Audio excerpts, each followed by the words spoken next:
everybody. Thanks for coming. My name is Monica Miklas. I'm a longtime Fringe participant as a producer, and I'm a Fringe volunteer. I work on this series of workshops in the fall. I'm a theater producer out in the world too, and I also do produce special events and that kind of stuff for my job. I'm really excited to have this group of folks here, and this, for those of you who've been here all day, don't tell the others, but this is my favorite stuff to talk about, so I'm really excited to get started. We are going to do, this is going to be our format, so we're going to start with some introductions, then all of these folks have worked in a kind of a different style, and this is sort of our catch-all panel for writing in teams, collaborating as a group, devising as a group, all the kind of weird ways that people make theater, or things that aren't just one person sitting down at their desk and writing. And they've all done different degrees of all of those. So I'm then going to have them each talk about a specific project and how it came together, how they built their team, how they collaborated, and then how it went up on its feet. Then we'll do some more questions in the panel, and then we'll do Q&A. Sound good? Yeah. Awesome. Before we get to these guys, I want to know about you. Who is new to the Hollywood Fringe? Wow. Cool. Nice. Almost everybody. Cool. Who is new to theater? Whoa. Anybody? Like this is their first play that they're going to write with a group? Yeah? Cool. Nice. All right, interesting. Welcome to theater. Welcome. Theater is awesome. It gets weirder than this. Yeah. It only gets weirder. It's interesting, I'll just say, over the course of the day we went from like solo shows, Yeah. then solo writers for ensemble shows, and now this, and the percentage of new to theater people has dropped in each group. Which That makes sense. kind of makes sense, as we've gotten. Yeah. But To be a weird place. you're still in the right place. Cool, okay. Let's get to our awesome panel. Next to me is Jenny Wood. She has done device theater for a long time. And do I pronounce the hashtag in the show? Yeah. Yeah. She did a show this summer at the Fringe called hashtag Happy Hangover, which was devised. Yes. Yes. Great. I'll go down the list and we'll come back to you. Next we have Vincent Schwartz. He's a writer who's done Fringe a few times. Two times? Yes, More. twice. Twice. Yes, now. Yeah. Mm-hmm. Once as kind of a solo writer, and once in With the Matt. Matt? Matt Ritchie. Matt Ritchie, Word. also here. We've done Fringe a handful of times. Three times. Yep. Yeah. Mhm. Cool. And then we have Lauren Ludwig. Full disclosure, Lauren is my producing partner, and we've done Fringe lots of times. Like 7 times. Yeah. Really? Yeah. Also, that's awesome. So 6. That's 6? Only 6, you think? Yeah. It was 5 last moon and 1. Right, not. 6, yeah. That's right. Long time. We've done Fringe a lot of times. Cool. So let's go down and let's hear a little bit more about you. Jenny, will you tell us kind of how you got started in theater in general and what your kind of life in theater has been like? So I've been doing theater since I was a very little person, and then I went to the theater school at DePaul for college and worked more on the administrative side while I was getting my degree on the creative side. And then from there, I came out here about 11 years ago and stayed loosely involved while I start my day job as I'm a lawyer. And now that I've been doing that for a while, I'm in a position where I can use that day job money to produce things that I like and things that my friends and I want to work on or feel really strongly about, which is how I've come to be here. That we just started 2 years ago, actively producing in Austin and Los Angeles, and we're just kind of building it out from there. Awesome. Benjamin, what's your theater story? Same thing. Been involved in theater since I was a kid. My grandparents brought me to it, but really, for me, it was kind of in college when I started to kind of figure out that this is what I really want to do with my life. And I've heard it said before that we always gravitate toward the things that we end up doing in our life are the things that we receive positive feedback on. So that's why I gave up acting. Yeah. But I was receiving a lot of positive feedback when I first started trying to do writing. I had a really great teacher, so I committed to doing that. And now I'm actually I'm in my MFA for dramatic writing. So I'm starting to dabble in film and TV. It's it's really scary. And playwriting as well. It's a split. So doing that, and yeah, this seemed like an amazing opportunity to experiment and to get something out there done. So I wrote a play for the Fringe, for one of the theaters here specifically, and got it done, and I met Matt, and yeah. Cool. Yeah. Nice passing of the Yeah, baton to you Matt. know, We're all about the segues. Yeah. It's the beard Transitions. Yeah, I mean, very similar to everybody else. I've been doing theater and acting and all that kind of stuff since, the womb type kind of thing. And, started off, came out here to be an actor, and after a while, when you get shot down and shot down and shot down, not that this happens to actors very much, but I kind of got to the point that I stopped doing things, and I'd always sort of written my own stuff anyway. I wanted to put things up, and similar to the way that you've been saying, oh, you should do more of this. No, I don't want to do more of that thing. Came back around to doing the writing and directing thing, which has been what I've really been focusing on the last several years. So I wrote 2 of the 3 Fringe shows that I directed, and I'm really starting to move out into directing a lot more theater and directing short films and that kind of scenario, and devising this kind of stuff and working with. For whatever reason, I've had some successful friends of mine like, you need to write on your own. Write on your own. It needs to be your own. And I don't like doing that. I love the collaborative Yes. idea of theater or film or whatever it is, of like, let me bounce some stuff off of you. That's a better idea than I could ever have. Yes. And then I love doing that. So, which is the great thing about Fringe as well, because you just run into people on the street, like this guy, and all of a sudden you're like, oh, you seem like an okay guy, and then you wind up having the same idea. We'll get into that story later on. It's a great thing. It's a great thing. Yeah, Cool. that'll be a good story. And I saw Hamlet-mobile. Oh, Segue. another segue. Yeah, yeah. Thank And you. Hamlet-mobile was amazing. Oh, thank you. Super fan. Great. So I started doing theater really young too. I went to school for it in Chicago at Northwestern. Yeah, okay. Tell me, I want to know later if we know some of the same people. We'll come back to it.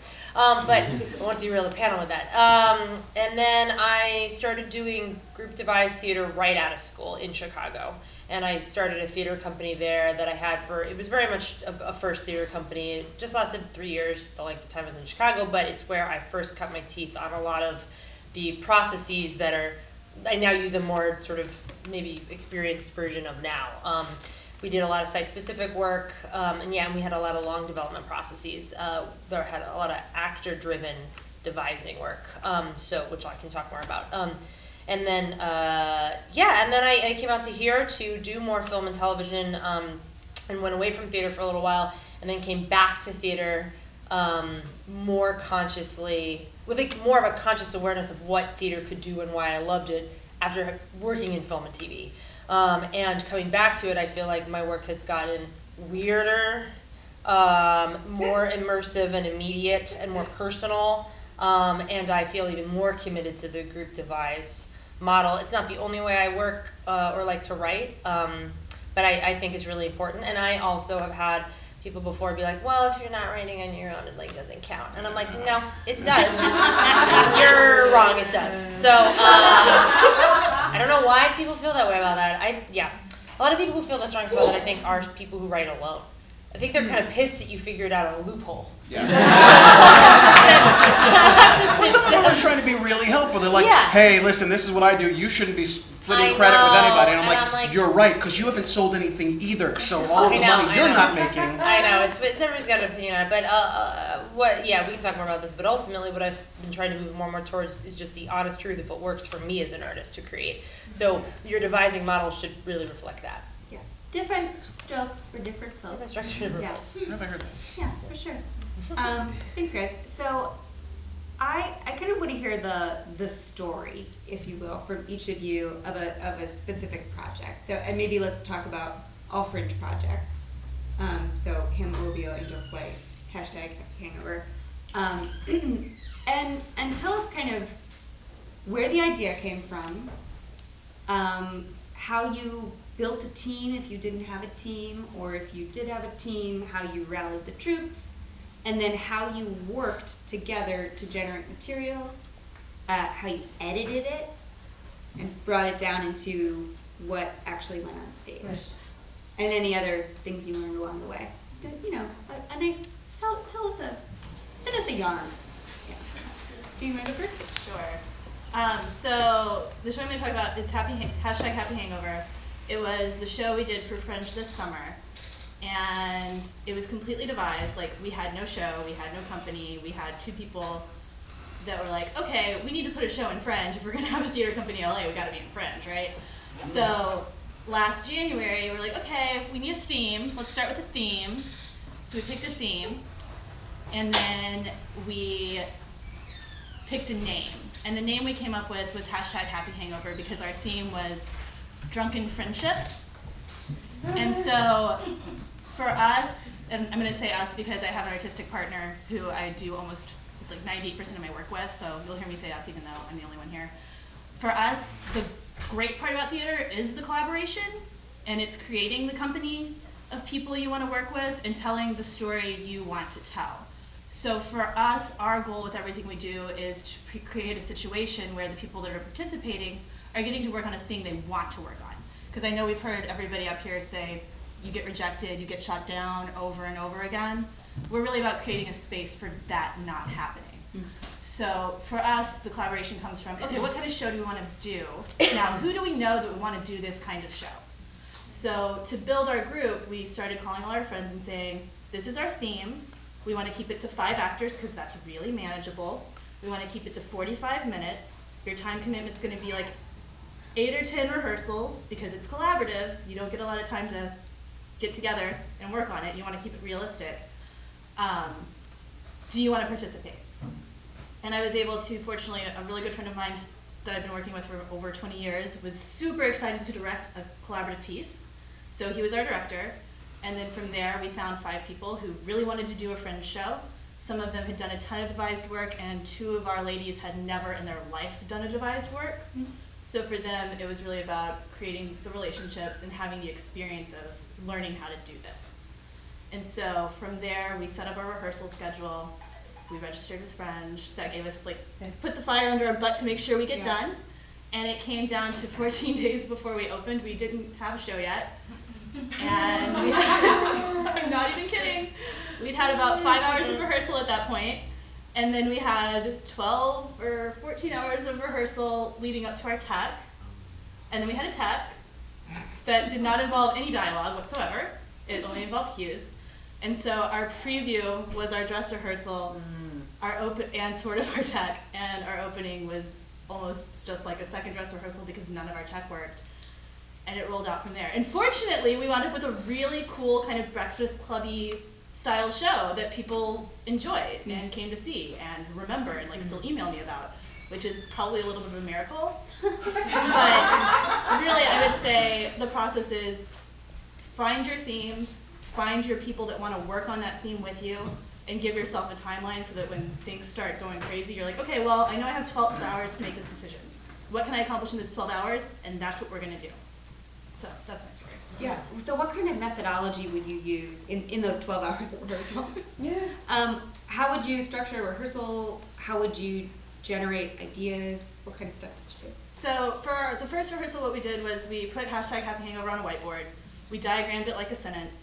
And as a group, director, producer, tech, and our 5 actors, we went through and listed almost like an outline tree, words that resonated with us. And then each actor picked a trope, kind of like Commedia, that they were going to build a character from. And as we went through the tree, the people would write down different words that resonated for their trope. And then once everybody sort of had this idea of the kind of person they wanted, we then brainstormed scenarios that came to mind from the phrase happy hangover. Picked one of those scenarios and started building a plot and interpersonal relationships between the tropes based on the scenario. How cool. And so that was the first, like, probably 2 rehearsals that we did. Yeah. And then who kept track of the material you generated?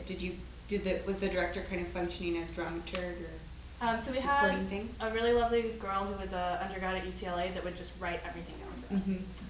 And she also ran our tech for us. And then the director would keep track of our plot points and make decisions of which plot points he wanted to keep, because the next step after that is various just improvisational, a couple days of just improving things and seeing what sticks and what doesn't work and what people really relate to or what we forget about the next day. Obviously doesn't need to be in the show. So it was a lot of that. And then at the end of the day, I would come in and watch as the producer, whatever they had been accomplished that day and say, oh, that's great, I love that. Or, I don't know if I want to put my name on that, guys. You might need to sleep on that. Yeah. So who had final cut? You? Ultimately, it would be me. I was fortunate that my director, I've known him so long that we kind of think the same things. Yeah. And if it came down to an artistic choice, and I was being stressed out and he was being artistic, I'd just be like, you do it. You get to make the decision, because I can't. Very interesting. Very interesting. And how did you work with designers? Did you have designers? How did the tech stuff start to come into play in that process? We did it ourselves, because we're a very do-it-yourself kind of crew of people. We had the same person who is keeping track of notes for us. She was acting as a stage manager and a tech person. She actually wound up shooting a short film montage that was projected at one point in the show. And at the end, it was just sort of sitting down and saying, what do we want it to look like? What's the minimalist way we can accomplish this and still have it look good? And everyone would brainstorm and find a solution. Really, like the definition, I know it sounds cheesy and vague, but the definition of collaborative theater is how do we solve this problem with the people that we have? Yeah. So. Yeah. What did you learn anything in that process that if you were to do another show as devised, you'd do differently, or that you'd make sure you did the same? Like what were kind of the things that worked the best in that? I think I would keep our process, and I would be stricter about our timeline. Because it hurts when you get down to it and you're like, man, if we had 4 more hours to just sort of revise those things, it could have been that much better. And when you're like at 85% of what you wanted to accomplish, and you're looking back and you're like, wow, if we just had added that 7th rehearsal, we'd be at 98%. And it's not the worst position to be in, but it kind of makes you think, gee, I should have been more on my schedule than I was. Interesting. Very cool. And how did you, so Fringe kind of came about as a target point because you wanted to get involved in the broader theater community? Yeah, so the bulk of the work I've done has been out of Dallas, Austin, and Chicago. And I've been like loosely involved, like friends and acquaintances out here in theater in the time I've been in LA. And in the last few years, we're like, okay, let's start doing out here. Where's the best place to see what's out here and meet the people who are involved? And that's hands down, that's Fringe. So we're like, this year we're going to be in Fringe. We're going to have a show. We're going to go out. We're going to see everything. We're going to invite people to see our show, make some friends, have a good time. Yeah. And that was the driving catalyst behind making the show. Do you feel like you accomplished that goal? Oh, absolutely. So many new friends. So many new friends. Fringe is awesome. Nice. We'll put a pin in that one. Nice. Thanks. Okay. Interesting. All right. So now we're going to shift gears a little bit. And we're going to move a little bit away from devising. And then we're going to come back to it later. Benjamin and Matt have more of a writing partnership, may I say? And their show also involved performers from a burlesque troupe. And I want to hear about that too. So weave that in as you tell us your tale. Yeah. So we met during the 2015 Fringe. I was doing a show that I wrote. He was doing a show. You directed a show? I was just directing. Yeah. And I saw his show. He saw mine. That'll happen for the newbies. That's Fringe. And so we were hanging out and drinking as you do at Fringe and talking about what do you want to do next year. And one of us said, I really want to do a film noir. And the other person said, no way, I want to do that too. And I'm like, okay, cool. I have all these ideas. So I started throwing out all these ideas, and I said, I really want to feature the femme fatale as the lead, the important people in the actual world, rather than the gumshoe detective. I want him to be sort of secondary. So I had met the Cherry Poppins burlesque troupe that same year during one of the parties, and I approached Allie and I said, hey, if I write a show for you, you want to do it? She's like, yeah. I'm like, okay, cool. So for those of you who know Allie, she's energetic like that. That summed her up pretty well. Yeah, that's right. Let's do it. So we exchanged information and started brainstorming during coffee meetings what we were going to do. Yeah, we kind of lucked out in a couple of ways. Since we were working with film noir, there's a specific tropes. Right. You know, that's it's like, okay, here's what happens. This is the first scene, this is the next scene, then we get into trouble, and then, you know, so there's a set kind of structure, and you can play with that kind of thing. And so we kind of outlined all of that on the first day, and it was like, all right, we can fit in the burlesque stuff by not only having, you know, burlesque sequences, but they're also fantastic actresses. So it's like we've got our actresses involved here as well. I've known Cherry Poppins for a while as well, and a lot of the actors that I like to keep bringing back for my shows who are really talented are connected with them, so this was going to work out really super well. And I think once the bar where we met and we're talking about this is 3 Clubs. And when Ben came up with the idea, like in January of the next year, it's like, hey, let's do this with Cherry Poppins. Like, let's write this for the space. Like, if we met in 3 Clubs, let's do this at 3 Clubs. So we were writing the script going, okay, well then they go off to that bar. Okay, but remember there's a door in between. So we'd be thinking about the space as we're writing it. Yeah. So I did that with the previous show that I've written too. Yeah. So that it's really, really helpful to, I would say now, look at all the theaters that you have available to you. Yeah. And see what could I possibly pull off, what space inspires me the most, and say what does this space look like, and then you can kind of write a play based upon whatever your setting is going to be. At least that's what I did for 2 years. Yeah. So. And one of the things that Jenny said that was brilliant is, how many people did you say were in your show? 5. Brilliant! Yeah. 5 is a good number. Highly recommend do not go over 6. No. What did we have 18 or did we have 16? Oh my We god. had a lot of people. Yeah, we had a lot. Yes, we had a lot of people in the show. It's because we had the whole burlesque troupe, and then we started, like, there needed to be a bartender, and then there's this character, and then we don't want to have people playing multiple roles, or do we? We So- made the Yeah. quote mistake of writing this extremely cinematically. So we wrote a short film. And you've got like the one stock character that comes in and does this, and the one stock character that does this, and then when we were done, it's like we can't double people. We have one person that doesn't speak.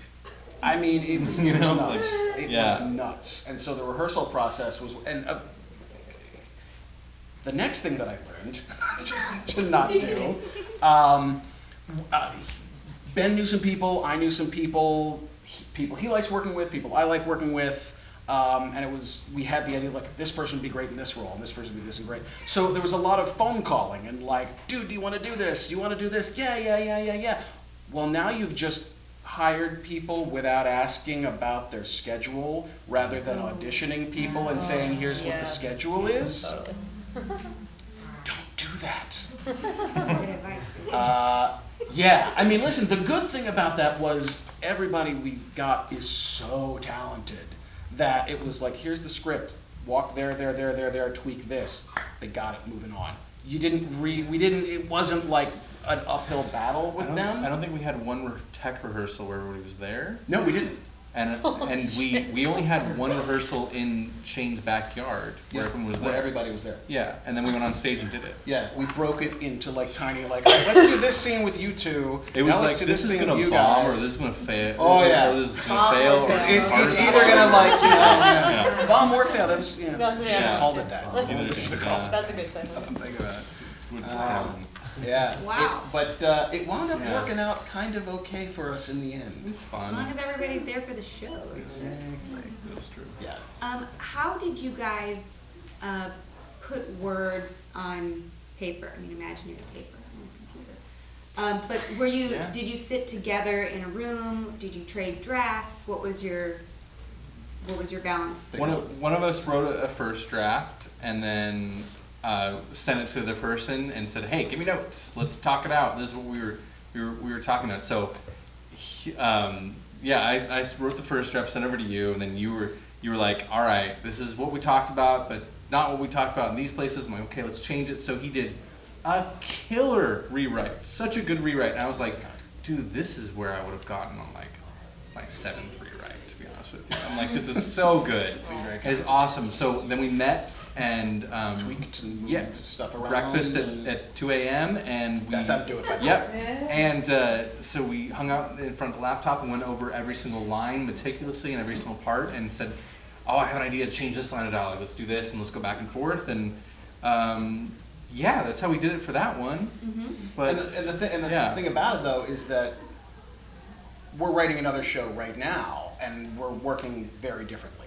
You know, we're doing it earlier now. So we had the idea, and we're working through stuff. And I think the way we're going to write it's going to be different too. We're trying to do everything in the room together. Yeah. Every single word, every single.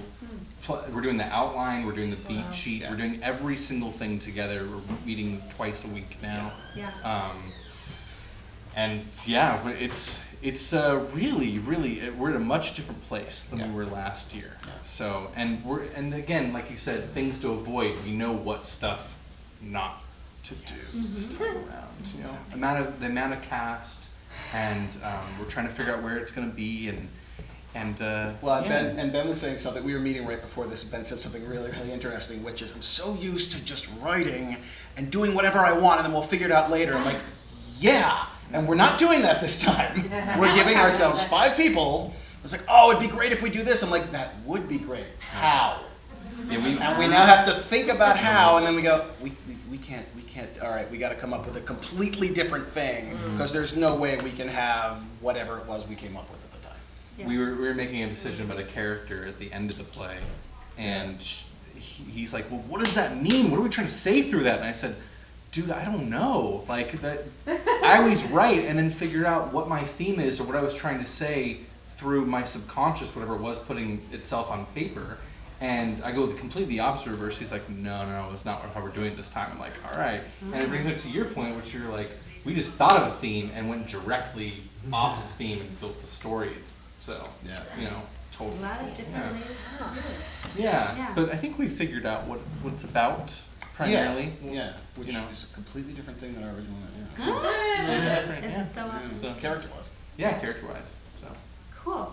Awesome. All right. So Yeah. I'm thinking of some things I'm going to ask you guys all about. Cool. I'm doing my little list. But let's go to Lauren. And Lauren, will you tell us the story of Hamlet Mobile? I will. So Hamlet Mobile was in the 2015 Fringe Festival, and just to kind of describe what it is, it's an immersive, site-specific mobile adaptation of Shakespeare's Hamlet, staged in and around a cargo van for audiences of 1 to 4 people at a time. Yeah, it was sort of insane. So cool. So we got the thanks guys, thanks. Yeah, it was cool. I'm happy that came out. So the process started maybe 9 months before the Fringe. Monica and I had done a lot of more traditional, in a normal 99-seat theater or 50-seat theater like different plays at Fringe, and we wanted to do something at Fringe that felt more genuinely experimental. I think we were a little bit like one-man show, or like, I don't know, like indie kind of like, we were kind of sick of traditional plays at that moment. We just were wanted to sick get of it. weird. Just want to get weird. We were like, this is the Fringe, we want to do something more experimental. So that was our first sort of feeling, and then we hadn't really landed on anything, and then a couple different things have been bouncing through my head. I wanted to adapt do Hamlet for a while, direct it, and I wasn't sure how, and I had a bunch of different ways of doing it in my head, and then one day I had a weird idea, like walking around or in the shower or something, when I was like, what if you did it in a van? Because my friend has a van. And that was like, and then actually, ironically, the friend would not let me use their van. So I was like, oh no, but I'm already committed to this idea. So I had to find another van. But I was like, yeah, so that was hard. Yeah, but so basically I would say maybe, I think it was maybe right before the holidays or right in early January. Mm-hmm. It was about 6 to 7 months before the Fringe where I said, can we do something called Hamlet Mobile? Are you into that? And she was like, and I described it and she was like, yes.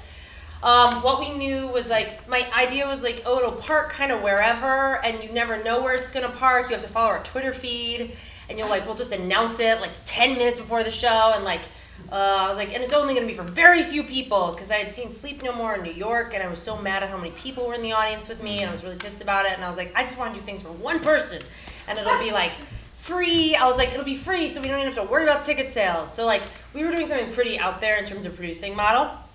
But yeah, she said yes to all that. So she's also crazy.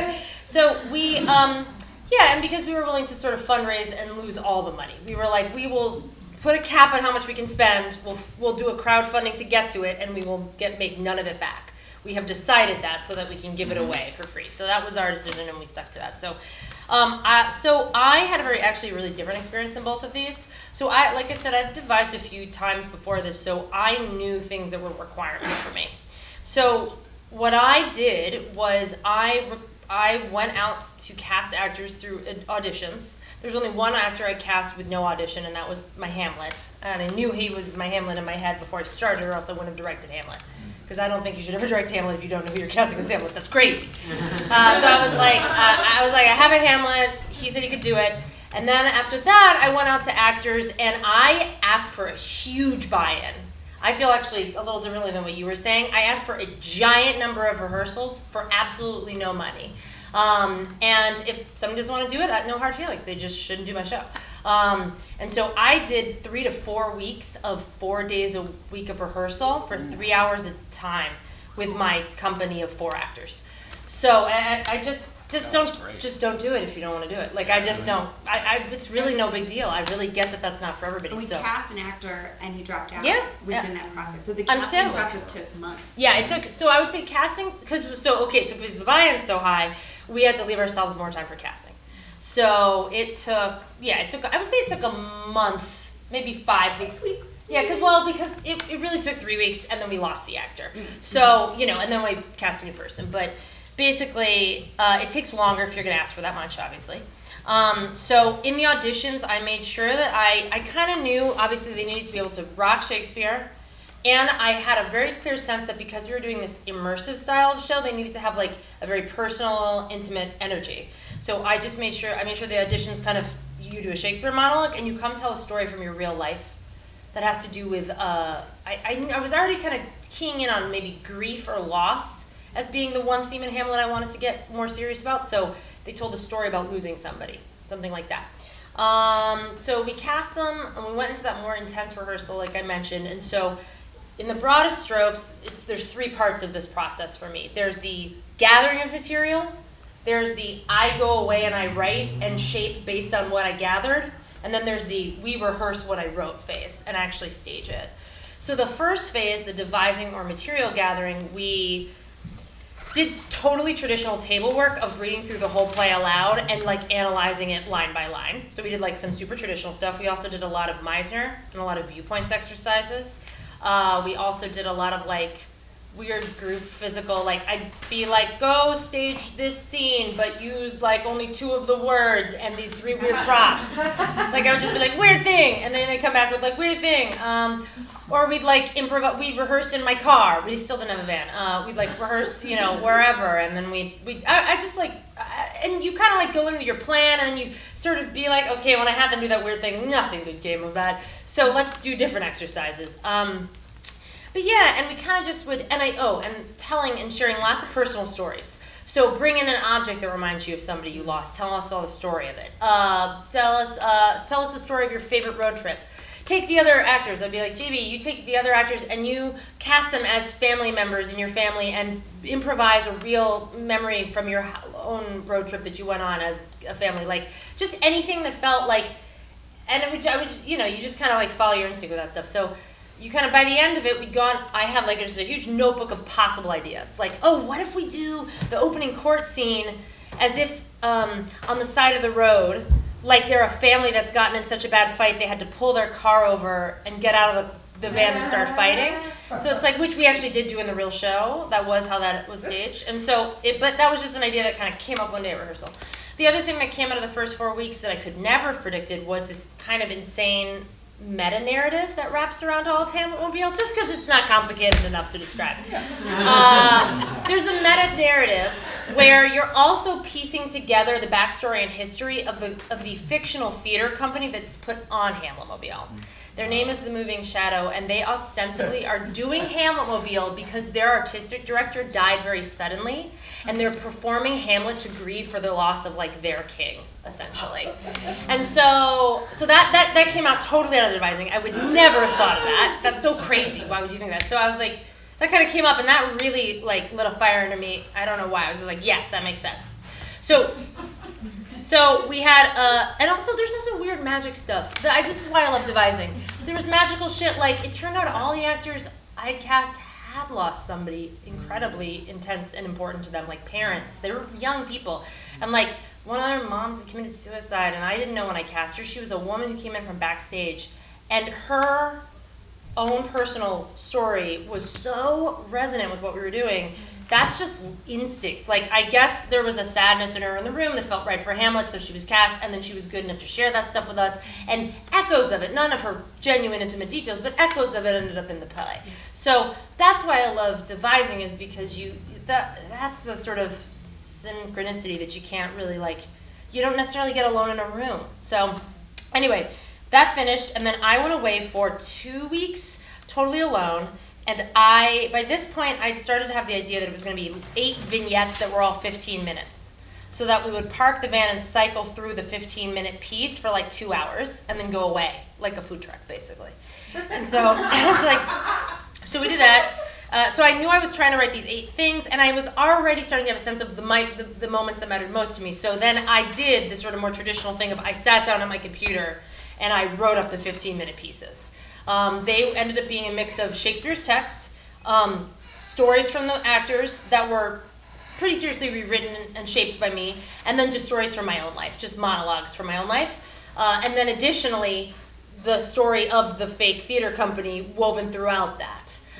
So they also kind of they all had kind of personas within that theater company, and those sort of characters had their own pieces sometimes. So it was, at that point, it resembled very traditional playwriting.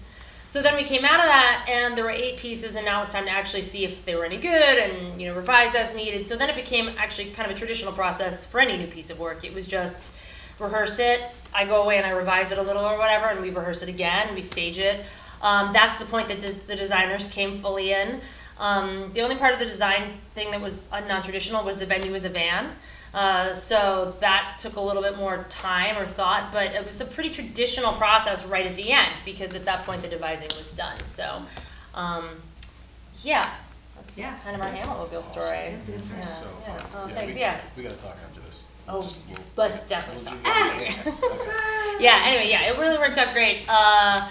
And I'll just say the devising process is kind of never done if you kind of do this work in a way. Because we remounted Hamletmobile just this fall, it just happened again, and one of my original actors couldn't do it. And since like his persona within the theater company was based on who he was, when I recast the part, it didn't make sense anymore. So I had to revise a whole bunch of stuff for the new actor. A different person would not have done that. I'm crazy, but I just like couldn't. I was like, it's inauthentic, I get. So I was like, I just had to, and I'm happy with how that turned out. So it's kind of cool that keeps going. Yeah, Mm-hmm. awesome. Thanks. Something that came up explicitly with Jenny and with our gentleman, and I know is there in Hamletmobile, is this idea of like a trope or a template for a character. Yeah. And in Hamletmobile, of course, it was the characters in Hamlet. Sure. How did that go? Like, how did that? Did you find when people watched #Happy Hangover that they understood what each character was modeled on? Kind of. Did it actually make it all the way to the stage, or was that more of a device to get you thinking specifically early on? I think because of the way tropes are used in our process, it comes to the stage almost every time, because we wind up with the 5 people. Their relationships are built based on the tropes. So we have our hero, we have our lover, we have our teacher, and down the line. And when you're building characters out of that and the relationships out of that, it's just almost automatically and organically winds up on the stage. And if it's not, that's a question we have to address in the rehearsal process, because we're doing something wrong if it's not coming up. Interesting. So it's really a guiding principle for the whole work. Yeah, interesting. And what about for you guys? Did you find that you like transcended the types? I mean, ours works if the audience gets what we're using as a trope. Like we have to, you know, in the same way that Airplane spoofs a character, a specific stereotype or a trope, we had to do the exact same thing. So, yeah, I mean, the thing, yeah, I think as far as the tropes of characters are concerned, that wasn't a problem. We knew what that was going to be, and it stuck. The issue with us is style, because we have a very similar comedic style. Everything's a little bit bigger, and there's one guy that I cast in a lot of my stuff who is amazing at this kind of work. And so there was a lot of, okay, bring him in and he knows exactly how to deliver this stuff and how to be big and what this joke is. There were some people that we cast who didn't quite know that you have to play to that level. And they were doing it more traditionally, and they were doing a very good job of acting, but it wasn't landing because this is stylistic. So you have to really, everything that you're feeling, keep it, but give it to me like a Muppet. You know what I mean? It's that, it's not that big, but it was that kind of thing. And I think that's more what the process was. Everybody got, you know, just go watch Maltese Falcon. You will now understand every single character that you might be. But as far as bringing it to life in a certain way, I think that was really the journey. yeah, I would say if you're going for a very specific theme, genre, style, make sure you get together as a cast, which we should probably do for this one. And do something all together so everyone can be on the exact same page in the style, the theme, whatever it may be, because we had 2 separate casts as well between our extension, our run, and there were some people that I was like, man, I really wish we had the original people, and there's some people that I was like, they really nailed that. Like they really hit that out of the park in a totally different way because they understood the style and the trope so well. Yeah. So, I guess communicate with your actors exactly what you're going for, you know? The more specific that you can be and how to relate that to them personally would, I mean, do you guys co-direct your work too? Is that, or is there another director? No, he did everything. You directed? Yeah. Okay, got it, I see. Yeah. Okay. I hate directing that word. Totally, sure. I feel the opposite, but I understand. I always want someone to bring in a different viewpoint, you know, something that makes sense. I didn't see while writing it. Yeah, know? that makes a lot of sense. Yeah. For Lauren and for Jenny, how do you make sure that in a devising process, people feel safe? And like, how do you, as a producer in this case, have you directed other devise? Yes. So as a director too, and Lauren as a director, how do you build a little circle of trust and where people feel like they could bring a lot to the table? You go first. I think for me it always goes back to the people that you're working with, and we strive, and we're almost kind of like you were saying, if you don't want to do my project, that's cool. Yeah, just no hard feelings, just this project isn't for you. So when we choose our people, we try to choose the kind of people who are going to inherently provide a safe space for each other, that are going to be respectful of each other's artistic choices and the experimental nature of the work, and allow each other to take risks. So if we have someone that isn't working out in that way, we have to ask ourselves sometimes, okay, maybe this isn't a great fit, what's going on, why isn't this working? Is there a problem among the group? Is it dynamics? Is it something's going on in your life? And sometimes it resolves itself, and sometimes it doesn't resolve itself. But I know I'm very protective of that safe space and building it, and it really comes down to choosing the people and supporting each other and supporting your people when a problem arises, I think is how I would explain it. Mm-hmm. Yeah, I really want to second that. Definitely, I think it starts with getting the right people, which for me always starts with always having an audition process. I know that I'm friends with so many actors, and I know they all say they hate auditioning, but at the same time, when they get a part that they audition for, I know they always really feel like they fucking earned it, and I really think that actually matters, that they've already given something. And so I make sure that the audition is a little bit vulnerable, and they have to bring more than an average audition too. It takes I always like make it take a little more work than a normal audition and be a little more personal. Not anything, I feel I have a pretty good barometer of what is okay to ask. I don't think they leave feeling overexposed. But I think it's important to have a little of that because then you learn if they're gonna, for me, that's what I need, but then you learn, like you're saying, that they're gonna be a good fit for this. And then in the rehearsal room, I just think it's about going slow to start and then you ramp up momentum. So it's like at the beginning, well, I mean, really for me, at all rehearsals, I'm very, very warm-up obsessed, and I do very intense physical warm-ups that are not theater game kind of warm-ups. Like, they're fucking, like, in their bodies doing crazy shit. So, like, by the end of the first 45 minutes or hour that we use to warm up, they're open. So it's like, and then I feel like the sort of things I give them in the next section, I try to start where they don't have to give too much personally to start, and then a couple of day rehearsals in, a week in, then you're starting to ask maybe more intimate questions, like, and again, I think it's just about, I propose something and they can meet me where they feel comfortable. So I might say to them, bring in a story about somebody you lost. They decide who that is. They don't have to tell me one that's too personal. I'm not like, I can tell there's a better one in there. Like, it's like whatever they share is what they share. It's always useful information. It's really just to fire my own brain off so I have other ideas. So, I just think about ramping it up safely is important. And also, advertising it correctly, even from the first audition notice. Like, I think I tend to say emotionally rigorous process or very insane. Like, I'll be like, I'm really making it sound more insane than it is. It's not that insane. If you've been in a theater acting class, you know what. It's not any more than that. But I'll just be like, I'll try to name it so it, again, sounds a little bit like, oh, okay. So that no false advertising. Yeah. We also always ask people, are you comfortable being in a confined space? Yeah. And are you comfortable making eye contact with people? Yes, eye If contact with somebody the talks audience. to you, is that gonna be okay? Because we do immersive theater, so that's the added thing of, it's not on a stage, it's all around you, it's very close. So we'll always ask the actors, do you feel comfortable touching people, looking in the eye? Being touched by audience, so we ask all that.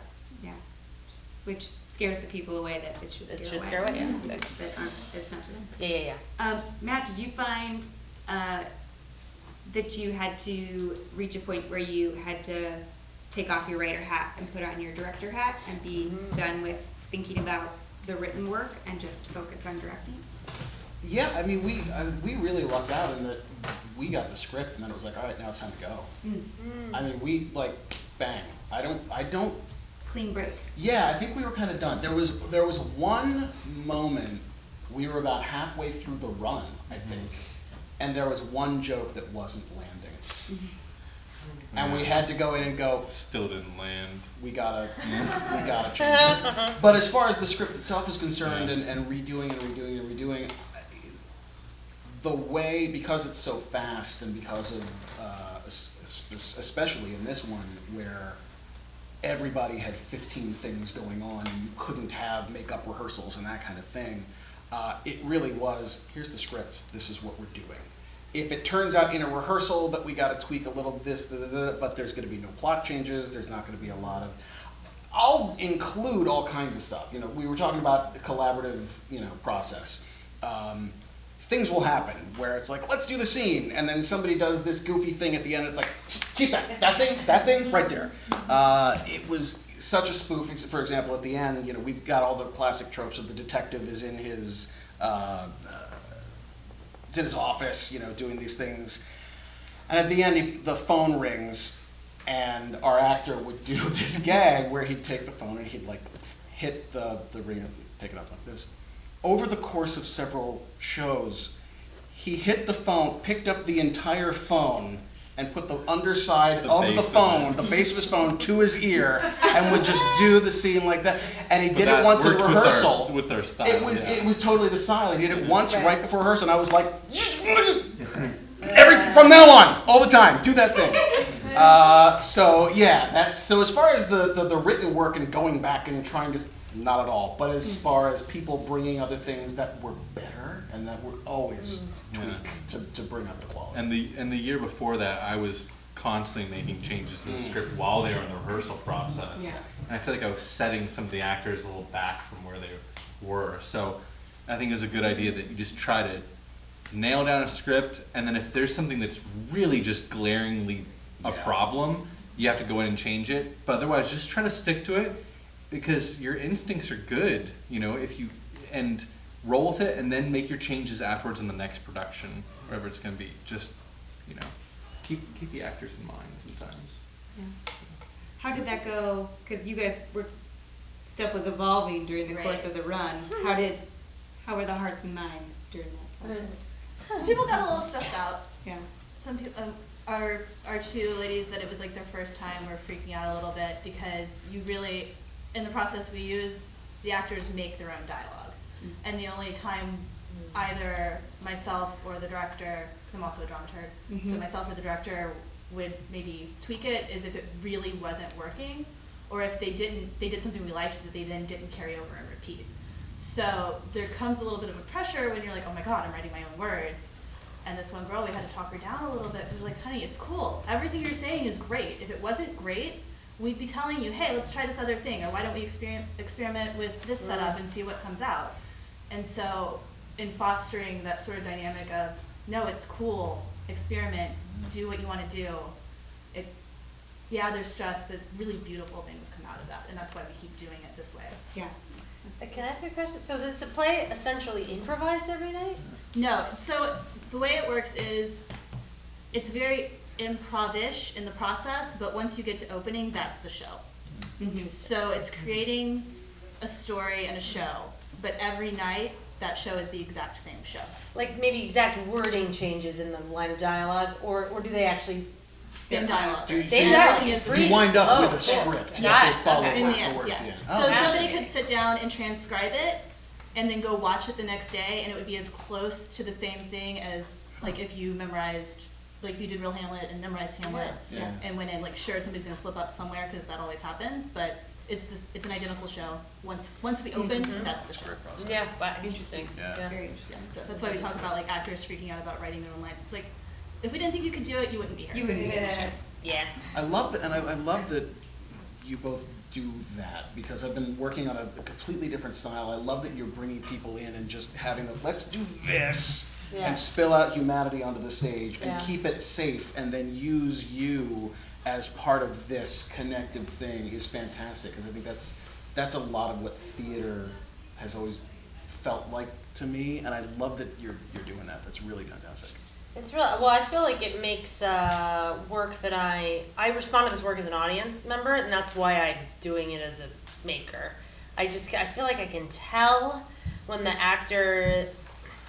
I don't know. I guess also not to get too political about it, but I like and value creating a space where people's personal stories might be shared that might not otherwise have been shared. Yeah. I think that matters. So. Yeah. I think also, just like one last comment on it, there's so much structure, there's so much of being told what you're gonna do when you're trying to work as an artist. And there's not a ton, the most opportunity to do the kinds of work that we're talking about. Yeah. And so I like creating an opportunity for people to have that experience. Yeah, that's cool. Yeah, that's great. It's very cool. Well, I think that's a good place to switch over to the next section of our early evening, which is questions from you guys, because I could talk to them all day long. Yeah. Maybe I missed the definition of this. What does devising mean? Oh, I have it. We didn't say it. Oh, oh. Yeah, you're right. Didn't say Do it. you wanna say yours? Cause I have my written down one. Oh my That god. I No, Well, use. I don't wanna. Well, Go I start want to with do yours. this Yeah, first, yeah, and then I yours. want to do the off-the-cuff one afterwards. Yeah. Mine is I'll from the front page of our program, and we use it whenever we do devise. I And it love says, it. devised theater is a form of theater wherein the script originates not from a writer or writers, but from a collaborative process, usually I can't say that word. Improvisatory. Improvisatory. I Yeah. can't read it. Yeah. Work by a group of people. This is similar to commedia dell'arte and street theater such as busking. And that's from the dictionary. Yeah. I agree with the essence of that. I feel no connection to the commedia or street theater thing. But that's just a style thing almost. And I would say also I guess it is improv. We don't use traditional, what you might be thinking of as improv in our version of devising. So I have less relationship to that part of it. But if we define improv as being the most base thing of like, there was nothing and then you spoke with no text in front of you, then yes, my actors are doing that in rehearsal for sure. And making stuff up. Yeah. Now you guys give notes on what I just said, just like how I give notes on what you just said. Yes. But I like Yes. that. I think that's so smart and succinct. Yeah. Yeah. I think that's good. But I mean, that's the thing too, is like, it's different for everyone. Yeah. Because you're making it up as a group as you go. Yeah. So That's the definition. You're making it I up think as that you really go. was probably the best definition. Yeah, it's true. That's how you differentiate it from co-writing something. You know, will two people sit in a room and argue? Yeah. Yeah, that's what Yeah. you guys are doing. We're that kind of separate. I did a devised piece as well where we had a group of people get together and then we all brought images that inspired us, and then we had people go, okay, I'll be the director, I'll be the writer, I'll be an actor, I'll be this and this, and then I took all this information and I pieced it together and brought it to the group, and they said yes or no, and then we slowly just churned out a really, really weird story. So. Yeah, the involvement, I think, of the performers who will perform the piece in the That's true. writing process is, I don't think required, but is often a part.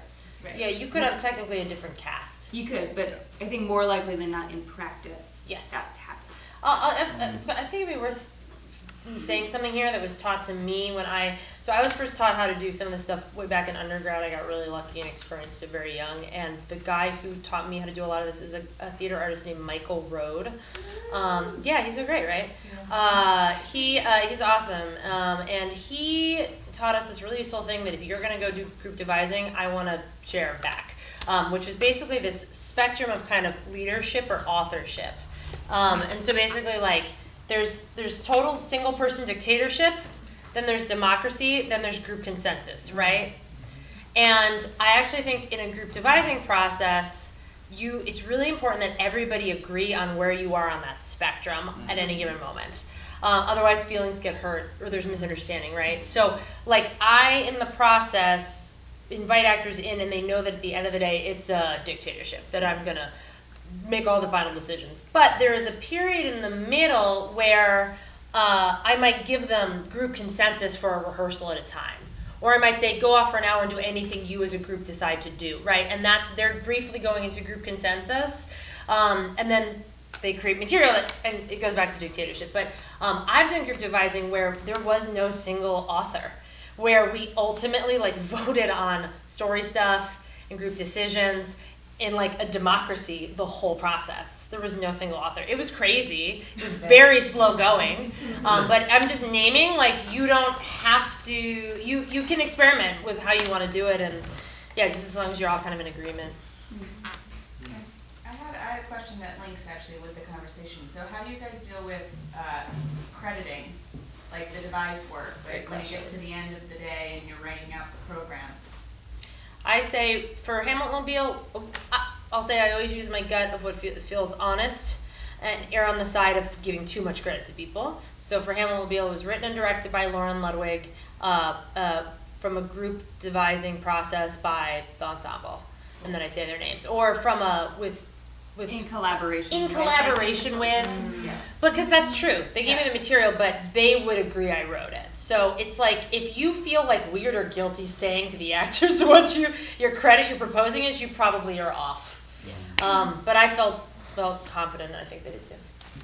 I would agree with that, because we always say it's a devised piece, and then we have the director, and then we have ensemble. We never say is playing so-and-so or cast in order of appearance. It's just ensemble, alphabetical order, and the director, and a description of the devised process is how we credit. Interesting. Got it. Thanks.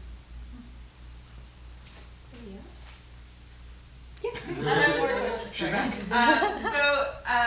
I'm new to the Fringe. I did see a show last year, but I'm new on this side of it. What happens with equity? With actors' equity? I'm gonna take this one. Thank you. Equity. There's the question of what's going on with equity, and then there's the question of how is what's going on with equity different from what happens at the Fringe.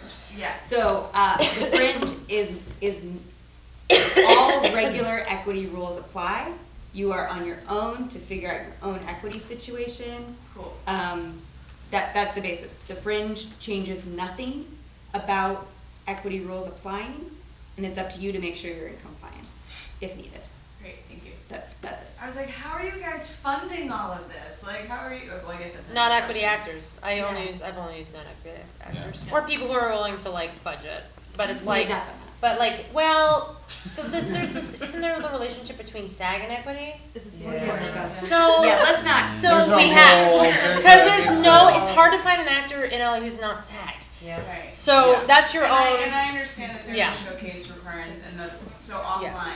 Yeah. I Yeah, I get it. Yeah. I'll just say site-specific work, you need to be extra careful, because it's not covered under the 99 There seat could stuff. be a panel on this subject. Oh. Yeah, totally. Yeah. And So- Maybe there should be. But Monica is a really good resource of Yeah. information, so I'll just keep pinging you And back lots to of Monica. Facebook Thank you. And posts. I'm happy to hold that question for later on too. Yeah. Yeah, specifics of everyone's equity situation are good to address kind of with a helper. Yeah. Yeah, in case by case, and I'm actually not terribly up to date on like where exactly we are in the process of switching to the new stuff. So everyone, especially this year, be very vigilant and make sure you're up to date. Because Thank you. because I promised I'd do this, would this be a time to mention? Yeah, go for it. Matthew Quinn runs Theater Asylum, and he has a free seminar. I'm going to read exactly what I wrote down. He's got a free seminar at the beginning of January, free workshop on how to produce Fringe theater. So I'm sure that this is going to be one of the top Better than 3 seminar. things that have been to do Yeah. that. Great. And I think he has cards out front, and it's theaterasylum.com. So that's something in terms of the producing Yeah. aspect, which that is a major Yeah. component.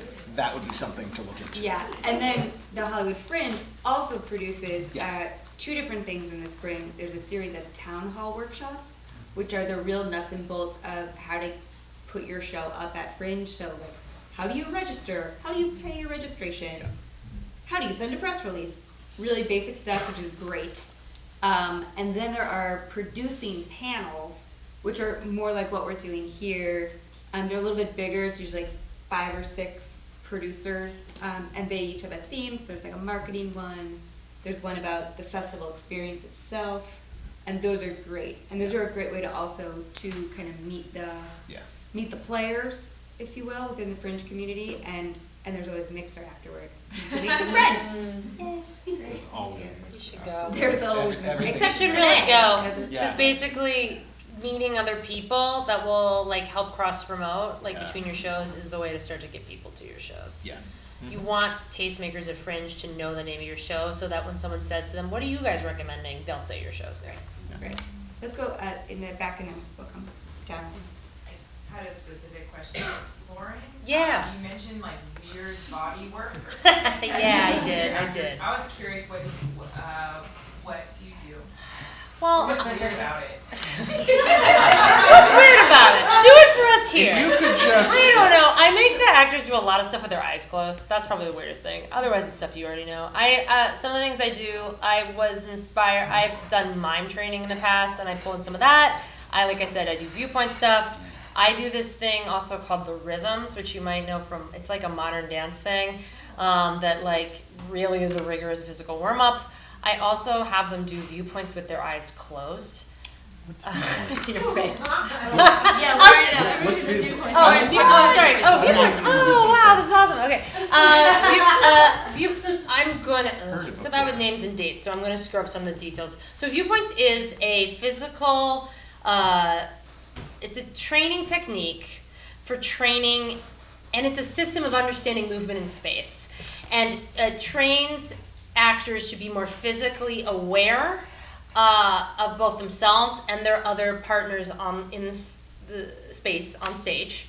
And it also increases your awareness of all the different ways your body actually moves and what all the different relationships you have to space.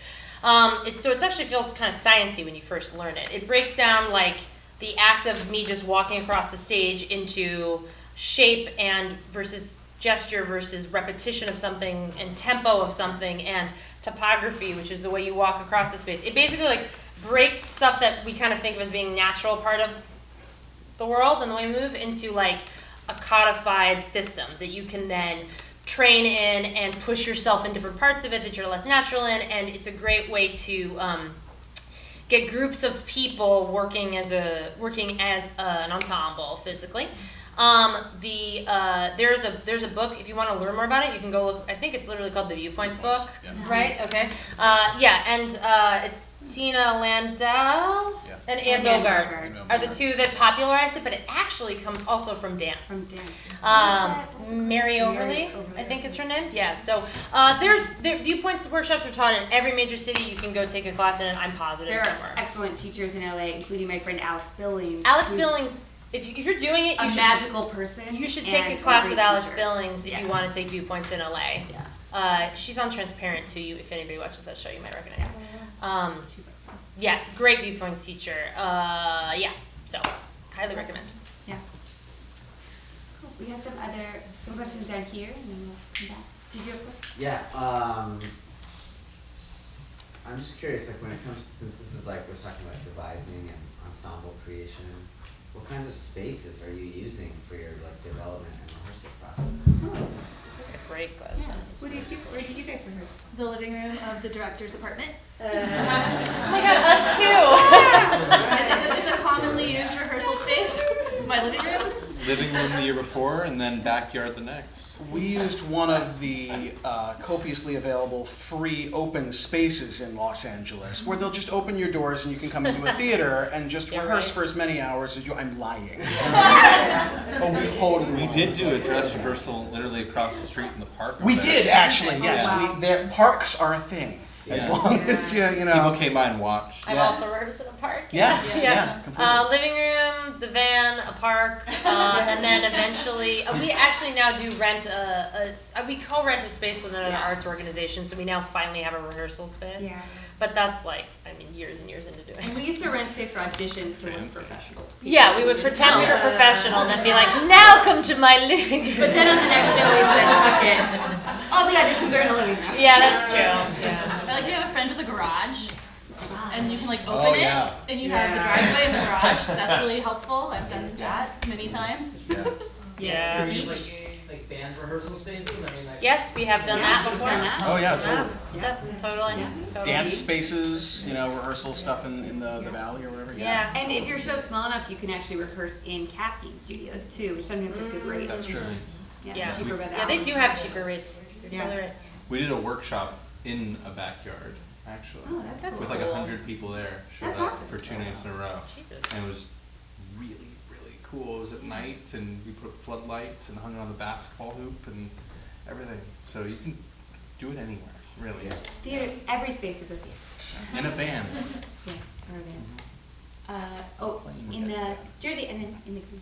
Yeah. Can you guys rattle off some things you use for casting? Like I heard you mention backstage, but just sort of, I'm new to town, so I don't know like where you can go to find your You should speak for us on this because you always end up having to do all the posting. Yeah, we usually post on Backstage. We post on Facebook. There's a Facebook group. Does anyone know what it's called anymore? It's It like used to be the Fringe group. And Yeah, it's now like Hollywood Fringe And LA Theater. LA Theater or something like that. Something like You that. should join that group. Join that group. Post, Post it there. You should like try to meet people at this thing who work in LA theater and then get them to send it to their friends. Because we'll do word of mouth that way too. It's just through friends. We do a lot of word of mouth. Tons of word and of mouth. knowing people who are parts of other theater companies.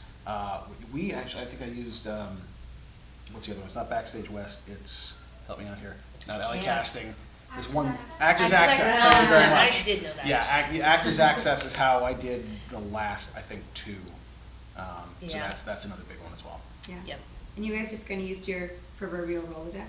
Yeah, we used a lot of network and word of mouth. So like if we really needed another person, like we had one girl had to leave for a show and we needed another person, so who do you know that might be a good fit that's available Yeah. is our process. You know what you can also do if it's age appropriate for the parts is there's a bunch of good theater schools in town.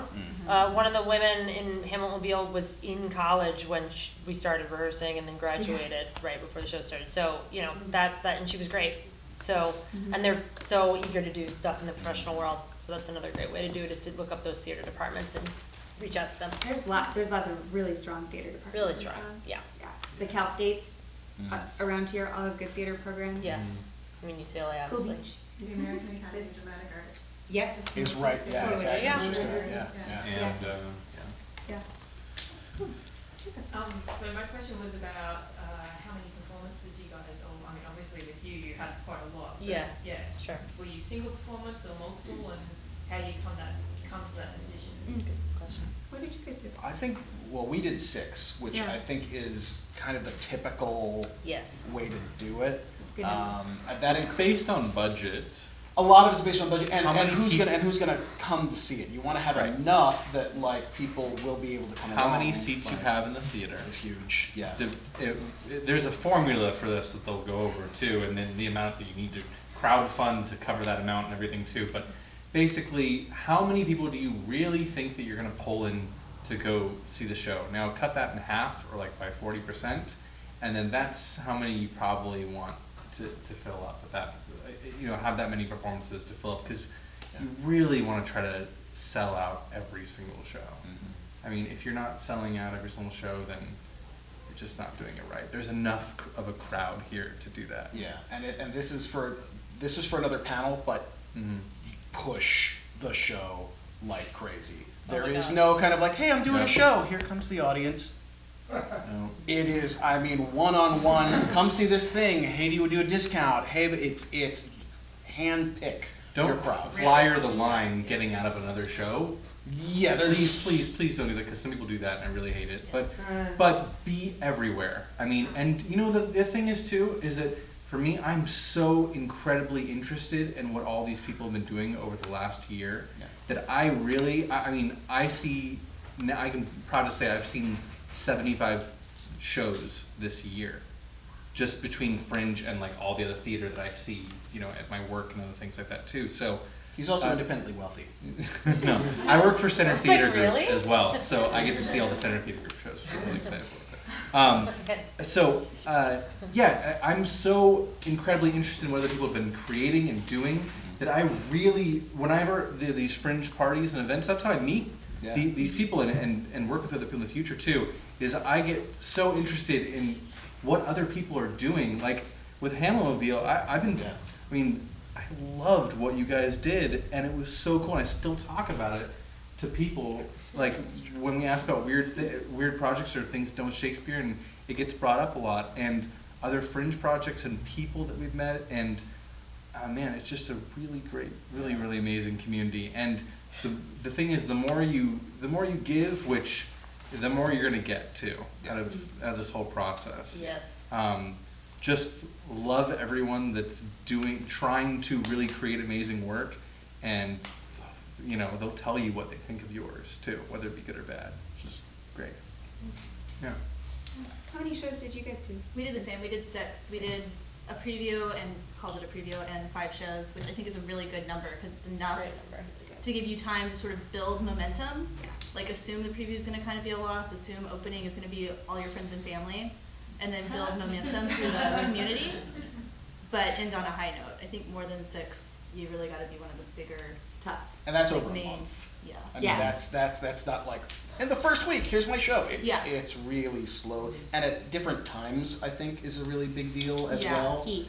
You know, have a couple during the morning on a weekend, have a couple, have a late night, have an in between, do something on a Tuesday Thursday. night. Yeah, Yeah, exactly, do it on a Tuesday. Because Monday. nobody does their shows on Mondays and Tuesdays. Monday. So everybody's free to come see your show. We had 50 or 60 people in our that we can fit in that house at 3 clubs. Yeah. What theater were you in? We were in 6740, the bottom. So you had about Yeah, we had like 42. Yeah, 40. Yeah. Yeah, because that was the year I did that year before. So yeah, about there. And then if you add seats, We can you're get up to 50. 60 in there. Yeah, so expect between, if you can do 250 to 300 people over the course of that amount of performances, Yeah. you're solid. Yeah. Yeah. Yeah, and I think if you're looking at, trying to get the numbers right, if you think you could get 300 people, you're better off having 5 shows of 60 people Mhm. than 3 shows where you're trying to fill 99 seats. Yeah. It's just gonna go better. Yeah. All that kind of stuff gets hit in a big way Big in time. the spring panels. Mhm. And those happen really with enough time to make some of those producing decisions. But this that's just come out here, that's kind of the consensus that you get sneak preview. That's kind of the consensus that comes up every year. Yeah. Other questions? Yeah. Can you somehow relate these projects you've mentioned to the word fringe and what that means to you, and how these projects are fringe to you? How that relates? Well, I mean, when I first started going into it, I think a lot of people think the same way too. I thought fringe was an aesthetic style, like it has to be off the wall. It's not. It's literally just something that gets tacked on to do a festival almost. You can do an Oscar Wilde play here. You can do a musical that is already had a Broadway run, like the Fantastics. You can do something totally interesting and weird. And I think someone did Moby Dick a couple years back in space. That just show people. was so good. Right, yeah. Insane. Yeah, and that's something that you would see like, oh, that's a fringe show, because it's like, it's off the wall, it's off kilter, but, there's a very specific way that I think of the fringe, and to me, it's, yes, you get to see all that stuff. You can see everything from one person on stage singing to a banana to somebody's doing Sound of Music. I mean, it's the whole, as far as genre of theater, that's not what it's about. For me, and it's about, I get to create theater for a much smaller amount of money and produce theater for what I know is going to be the most condensed crowd that's interested in seeing theater at a certain point in time, rather than saying, I'm going to try to spend $20,000 and get people to come see my one-man show in February. I don't know if that's going to work, but I know I can spend X amount of money at this place with lots of people wanting to see theater and wanting to see every kind of theater. That's the way that I look at kind of fringe. It's not I have a ton of money and so I'm going to be mainstream.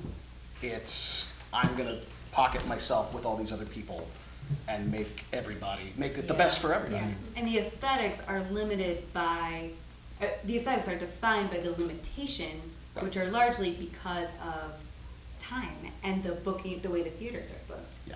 People are booked back to back to back to back, so you might only have 15 minutes to load in and load out. You cannot have a set. You cannot have you're working with a rep plot for lights. Yeah. So it can be really, or you buy a cargo van and fill it with set inside it, but game the system. Yeah. Or you do it out of your apartment, by the way, because that was somebody one of did a the- show in their apartment last year. That's right. Yeah. So it's those things are what kind of define what is a fringe style, if one exists, because it's like, we just said necessity and some other invention. Did we say that? Did you say that earlier? Was that the last panel? They're all starting to blend. Yeah. You probably use said. use the constraints as and the structure as something that kind of frees you. It's like, I have to work in this style because that's all I can do. Great. All those other world of choices, like, I don't have to worry about them. I'm gonna do this. Yeah. Is there a specific thing you were looking for to answer on, or something you have in mind too? Just interested or what? Yeah. Well, like the edge of a blanket or something, the fringe, what's on the edge. Yeah. Well, that's where the whole thing started in Scotland, right? Yep. Yeah. It was here, and somebody correct me because I'm not going to get this exactly right, so if I'm wrong, there's the big theater stuff where you would spend 65 Very pounds high to go class do whatever. theater. kind The of- Edinburgh International. Edinburgh International, exactly. But then it's, and that's what they had. There was like a gigantic festival, like you go see all this stuff. And then there were these other shows that like, we don't have that money and we don't have a show that's like that, so let's just do a small thing. And there were enough of them that they decided to have it at the same time as the giant Edinburgh And they Theater did it on the Festival, outskirts. but they did it on the outskirts. Yeah. Literally on the outskirts. And so of the that's city. where it came from. And then they just started calling festivals that are on the outskirts of professional theater as fringe festivals. Yeah. So even though LA has more theaters per capita than anywhere else in the US, we still don't have the money to be able to put all the productions up we want to do, and experiment the way we want to do too. Yeah, So. and actually the other part of that story is that the Scottish government decided it was going to do this big international theater festival, and they invited no artists from Scotland. And all of the artists in Edinburgh were like, fuck you guys. And they set up shop that's great. around the city as Wow. sort of That's as a great. protest, and Yeah. That's So there's awesome. a line from a newspaper article, I think it was 1949, it's the late 40s that this happened. It said there's a whole host of commerce round the fringe of the festival, and it's done. 1949? Yeah, something like that. It was That's right after World War crazy. II. Right. Yeah. That's how long it's been happening? Yeah. That's nuts. So this is for Lauren. Yeah. We talked over here about using the theater as a space to help you write something. How much Sure. did you let the cargo van incorporate your writing style, or like? Yeah, 100%. It was so specific to being in a van, and I wanted that to be so intrinsically part of the DNA of the piece. There's no way, tropes of car culture, like our associations with cars, all of that found its way into the narrative structure of the staging of things. Like I said, it's like the opening court scene. The way you experienced that was we would ambush people waiting in line for other shows or hanging out outside of Fringe Central, which is the bar place. Like the van would come screeching up and you'd hear people shouting in it, and then the door would slam open and Hamlet would be like, a little more than kin and less than kind, and then he'd run out like an asshole, and his parents would run after him and be like, oh, come on, Hamlet, do not buy it, blah, blah, come on, get back in the van. Basically don't be a jerk, come on, we're all trying to, whatever. And so then the whole court scene would happen, and then, so it's that idea only happened because I was it's a family road trip, that's a part of van life. So it just was 100%. So otherwise it would have been satisfying. It's I didn't do it because we didn't have a theater. Yeah. I did it because I wanted to be in a van Yeah. Yeah. and have an actor 1 inch from my face. And I wanted them to say Hamlet to me. So I was like, okay, so I'm gonna make it happen. So yeah, I would say if you're gonna do site-specific work, which I think is a great thing to do at Fringe, there's And, not that much of it. Yeah, you Yeah. will get attention. You Oh, will yeah. get a lot of Big time. attention Yeah. if you Big do time. something site-specific at all, and if it's good, it'll sell out. Yeah. So I think that if that genuinely interests you, I highly recommend it. Just make sure it's some place that can be in the Fringe zone. Yeah. There's kind of a zone, right, that you have to hit. Obviously the van could be, we just drove it over here, but yeah, and then you write it for it, definitely. I think it's the way to do it. Every time you say that, I always want to imagine you doing the show down by the river. Just Down by because the river. it's just because I'm on Saturday Night Live. Down by the river. Constantly. Yeah, totally, yeah. And if you have questions about the Fringe Zone and this kind of stuff, support@hollywoodfringe.org, email them. Yes. They're awesome. Yeah. Shameless plug, my husband is probably the one who will respond to you. And Ooh, he does, shameless yeah, boo, plug. shameless plug. Ooh. But I married him because he's awesome. So. Yeah. And he Yeah, exactly. yeah, he'll get back to you right away. Yeah. So you have to be within the limits defined by whatever to Correct. have. It's like a 2 mile square, something like that. You'll find, by the way, that is to help you Yeah. a lot. Oh God, yeah. Because there's so much foot traffic. You might decide, I want to see this, but then what happens is somebody you either know or don't know comes out of something and goes, you need to see this thing, and you just change plans and you go somewhere else or you do something. It's So great. that's really why. Yeah. It's not about limiting, it's about making sure that everybody has an amazing Focusing. experience. Focusing. Focusing, yes. Yeah. Just asking about the Hamilmobile. I know, it sounds so sorry, yeah. Yeah. But- So people were sitting down the entire time? No, you rock it. It depends on the piece. All the pieces are different. So like I said, sometimes we would accost people who are already standing on the street, but more often, 6 out of 8 of them, you came to the van and you were either sitting in the back or standing around the van. It just depended on the piece. So sometimes you were stationary, sometimes you moved all of the way through the van. You sat in the front, then you walked to the back, and we sat in the back bumper, and then we went back to the front again. It just depended. The ghost scene was ridiculous. Oh, thank you. Yeah, so the ghost scene, it was basically like the van becomes almost a hearse, and you open up the back of the van, and the king's body is being washed by these 2 attendants. And then you get shut in the van with the body, and then it comes to life and does the whole huge. Genius. It was absolute genius. Sign up for the capital W mailing list. If it does sound interesting to you, you can go to hamletmobile.com and you can see photos and videos. And you should sign up for our mailing list because we will do it again in LA. We will. Yeah, I mean, honestly, maybe we'll bring it back for a week at Fringe. I don't know. Just kind of crash. I don't know. But yeah, so we'll do it again. So genuinely, you should do that if you're interested. Yeah. Really good. Plus, I got some other questions up there. Did you have another one? Yeah. No? Okay, good. Okay. I can ask. yeah, great. Let's talk about budget.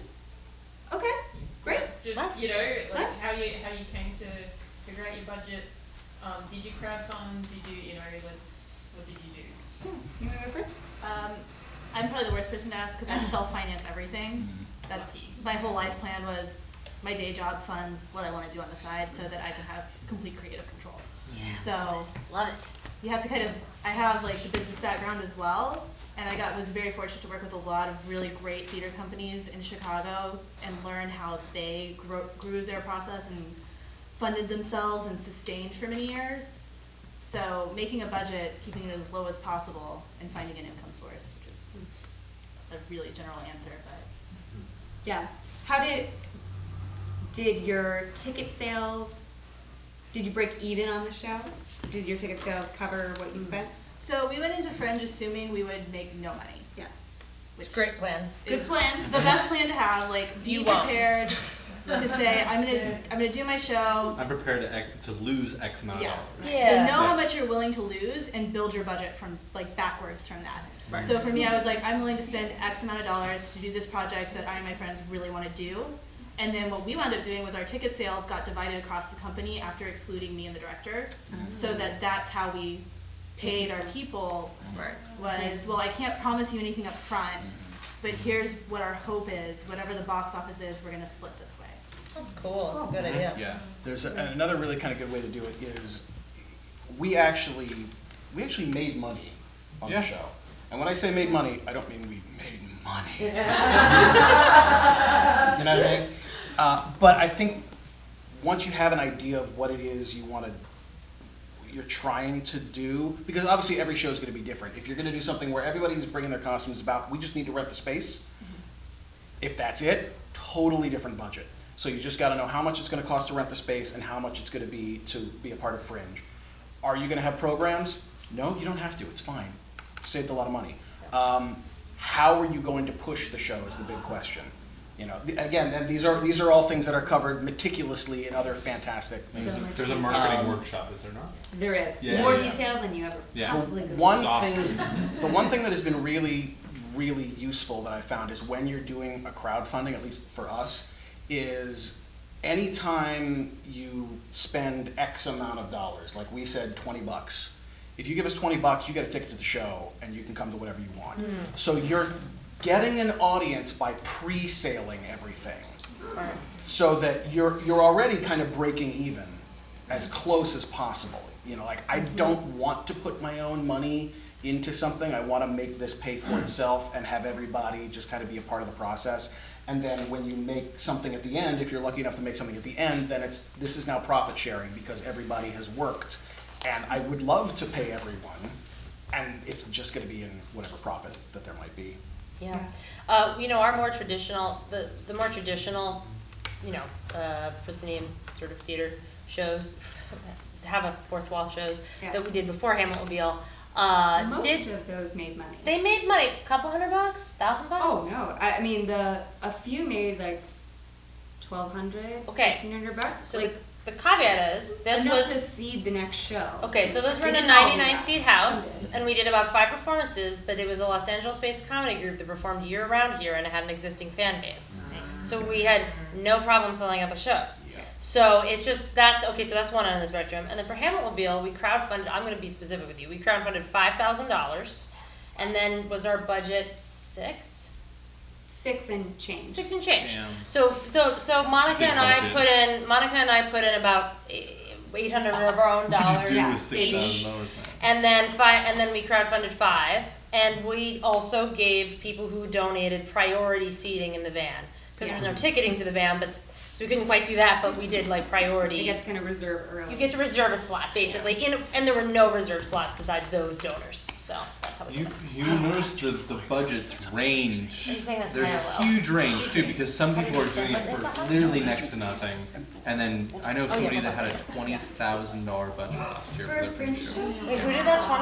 20? $20,000. Oh wait, who was this? Toxic Avenger, jam it. Oh, that's right. Here's the thing about Toxic Avenger. She has her own theater company, like a ton of And it's stuff. been up before, and Totally. people know it, and it's based on a movie, and there's It's like her I mean, seventh listen, friend. there's no answer to this. Yeah. That's the problem. Is there's no But way to do it. She also has a crowd because she did 15 performances Oh. Well, with 100-seat theater. Holy shit. that's a lot of tickets. I'm like, want to do It's that. a lot of tickets. Yeah, I will tell sort of an alternate success story, which I think is just a good illustration, and it's not something any of us worked on. A friend of mine from college did a show called Max and Elsa a couple years ago. Yes. And he and I talked about it as he was getting ready to produce it, and we were talking about house size and how many tickets and how many shows, and he came to the conclusion, with my support, that it would be better to sell out every single seat Yes. and leave people wanting more than have too many seats to fill. Yes. So he booked a really little theater. It was 40? like less. It's like 35 seats. Yep. And that was like the hottest show that year too. Yeah. And so the show was awesome, which So was good. the start. But he sold out every single ticket. It was so successful Yeah, because then just- people were clamoring to get in. Yeah. That Theater Asylum added, I think, one more show in the little space, and then another show, like a midnight show or something, in a bigger space. Wow. So they had to re-tech, but then they got to do a show in like an 80-seat house, and they sold that out too. And I think they did like 1 or 2 extra shows in encores. So you can actually set yourself up for like this really cool buzz if you shoot kind of low on the house size and you knock it out of the park. It's Do you have a ballpark of what his budget would have been? Then maybe that's a better. I don't know what the actual budget Okay. was. I would suspect Probably. yeah, 2,000, 2,500. So look, it's not terrible, right? So I don't know. And It's- they it's- came out do a ahead. show. I know that they They came made out- money. Yeah, Yeah. yeah. I'd say an average show is 2, around there. That seems about right. 2, yeah. What's an average ticket price? $10. 8 to 10 bucks. Yeah. That's right. Then if you're a Fringe participant, Yeah. That's different. Or artist rate, yeah. Discounts or There's anything. always- Yeah, you Dis- actually are required by Fringe to give a participant discount of $1. Oh wait, is that right? I think it is. Yeah, right. that's right. Yeah, Yeah, and you but got a button. Don't be a a jerk. button Just do also it. you're Yeah. required, and you don't have a say. The system just does it. But it's good. It is good. I'm hearing a lot of stories of, it seems like you've been doing this for a while, and like shows that have been really successful. Could any of you speak to like, what was it like when you first started with devised theater or group right? Like, what were some of the bumps you had along the road before getting this place a little more polished process? I'm like thinking of like 900 mistakes I made. Like so many things. Yeah, I mean the first time I ran a process like this, like I didn't know how to guide a group of people right, and I like got frustrated that they talked when I was trying to do stuff in rehearsal and like yelled at everybody like I was their mean mom, and I like still think about that and like regret it and like stupid shit like that. I don't know. I think like some of the mistakes I probably made early on were God, this is hard. The biggest mistake I made as an early director, which isn't devising specific, but it's the best one that's coming to my head right now, is that I made the first thing I ever directed professionally. It was like a year out of undergrad, and I made a piece of theater that on opening night, I looked at it and I hated it. I wouldn't have liked it, like if I had just shown up as an audience member. And I started like sobbing in the theater. It was like, no, it was really funny. I was like, it's so bad. I was like, it was really bad. It looked ugly. It was just ugly. It was bad. And I was like, and after that, I would actually say devising work and this crazier stuff was actually all in response to that moment. And I was like, I'm never going to make something again that I wouldn't want to see. So that was a big one for me. And probably I didn't audition actors well enough early on to make sure they were all like the perfect fit for a devised process. I probably cast some people, you talked about that a little, who weren't a great fit. But every time that's happened, the person has always ended up leaving the show. I've never had a person stick it out to the end who wasn't supposed to be in it. Yeah, those are probably my biggest ones. Yeah, I mean, I think like just doing this over and over and over, there's always something that's gonna be wrong.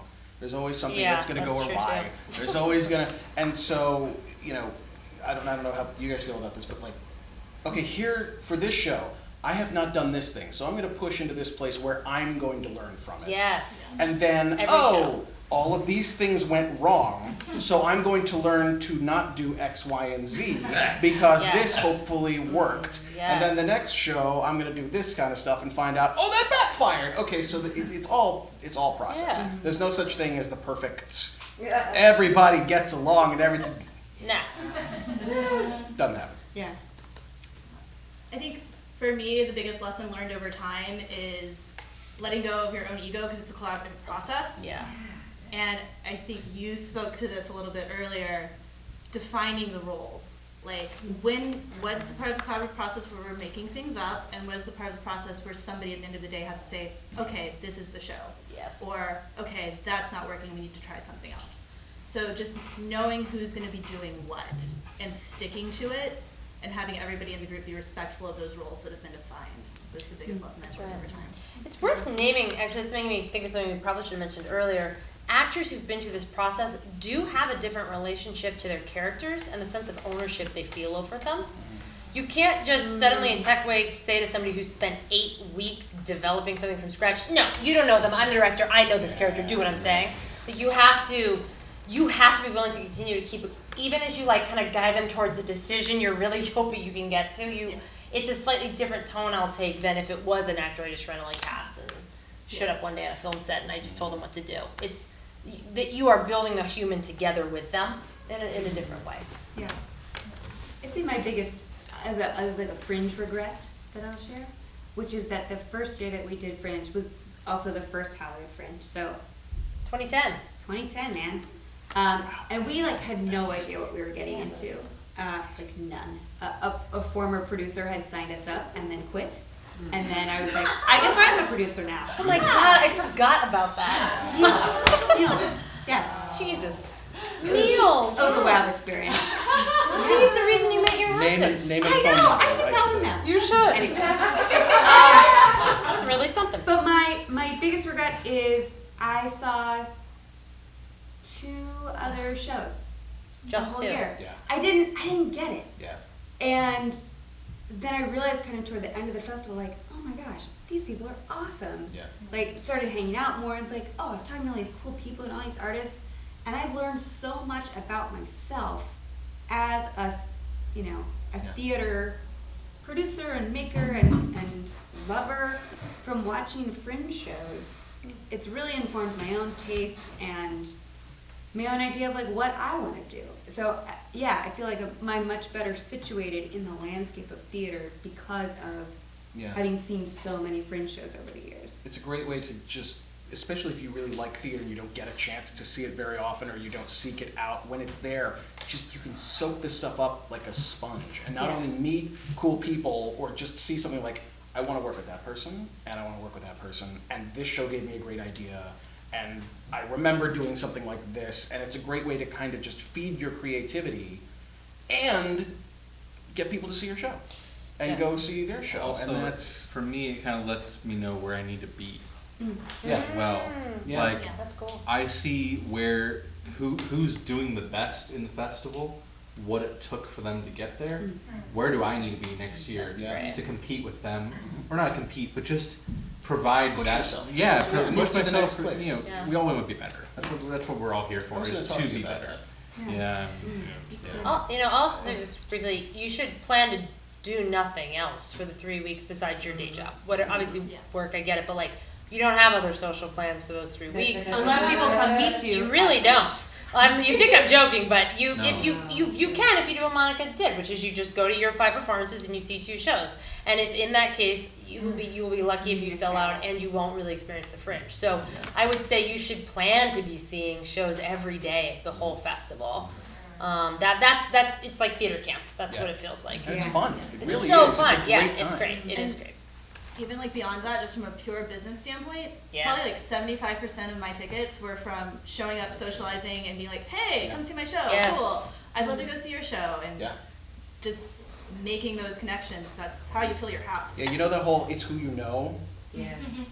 That's it. It's Yeah. personal relationships. I mean, we would drink at the Fringe bar every, like, 5 days out of the week for the whole festival. Yeah. Like, you're there constantly. So, like, you show up with your postcards, and yeah, Yeah. it's like every Sunday. Even if you're not drinking, be there. Yeah, yeah, Seriously. exactly. You don't have to be You drinking. can drink water. It's okay. You can drink water. Yeah. You can have water or Coke, yes. Yeah, yeah. You guys have told like success stories and also some of your own failures. Has there anything that you guys learned from a different show that you were like, that was a mistake? I mean, without calling it out specifically or anything. No. Just like, I've got one. Ooh, you go first. I've got one. There was one year, there are kind of themes every year that emerge because it's like, you know, we all have some sort of collective unconscious and things bubble up. There was one year where like every show I went to, all of a sudden, at the end of the play, somebody had a gun. I was like, why? It was like, and they'd been fine plays. And the two that I'm thinking of, they weren't bad plays at all, and I enjoyed them, but they didn't need it. It's like they built all these stakes the whole time just from conversation, people talking, and then all of a sudden, the climax is a gun. It's like, this is like Michael Scott doing improv. I'm like, guys, what? You had the stakes. You didn't need it. So I think there might be a lesson there in like trusting that you can build the stakes through just the dramatic tension of a scene, and like things don't have to be literally life or death in order to feel like life or death. Well, let me ask a question about that question. Do you mean in terms of production and seeing this person was a complete wash and nobody came to see this stuff and I know why it happened? Or do you mean people where we've seen the show and went, oh dear God, you shouldn't be doing theater? Like which one are you talking about? Like the creative aspect or the, because one of them's just not nice to talk about and you shouldn't do. But the other one is more of like, I want to counter that argument because I think my response actually shows you how they're interlinked. Oh no, that's true. No, there's truth there. There's right? truth there. Okay, so I'm the person who opens up the Fringe catalog and goes to the dance and physical theater section and the experimental section and circles all of those and plans to see those. Because, and I think this is a little different than maybe something that you guys have said or maybe how you guys feel, but I hate seeing shows at the Fringe that I could have seen anywhere else any other time of year. I fucking hate it. To the point of being... To be clear though, not everyone does. No, but I admit it, that's why I told you, I circle the experimental stuff, I'm on the far end of feeling militaristic about this. But I think, I'll say, there is a production liability. If you do something that could be anywhere, any time of year, it is hard to stand out above the noise. There's so many shows. So if you're the person doing and this is a real former Fringe show, a 4-hour real-time mimed baseball game in the middle of a park. The David Mamet one. Yeah, it's crazy. That's gonna stand out because that's an incredible feat to do, right? If you're doing Hamlet in a van, as you guys noticed, it stands out, right? It's impossible not to know about Hamlet in a van.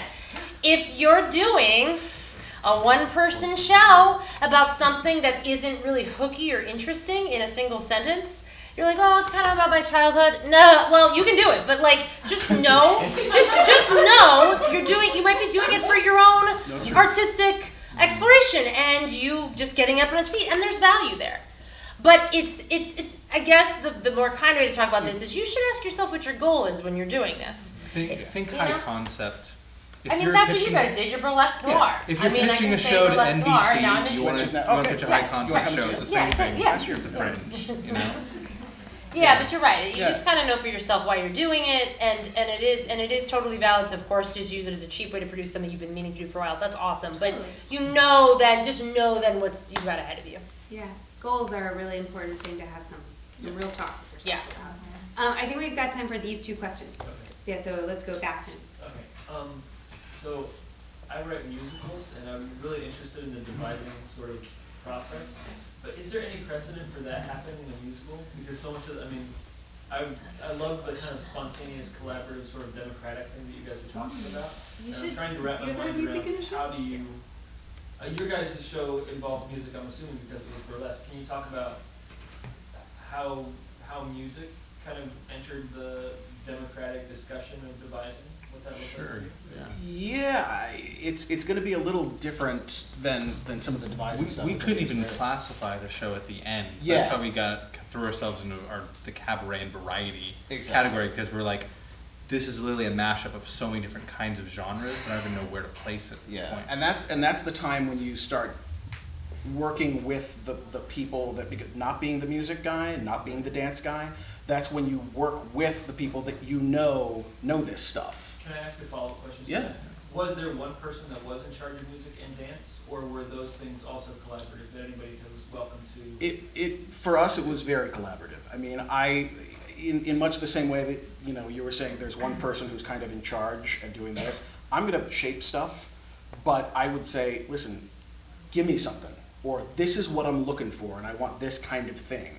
And then they'd create stuff, and I go, good, can we get a little bit of this and a little bit of this? Now, we're talking specifically dance stuff and story through dance, through burlesque in this scenario.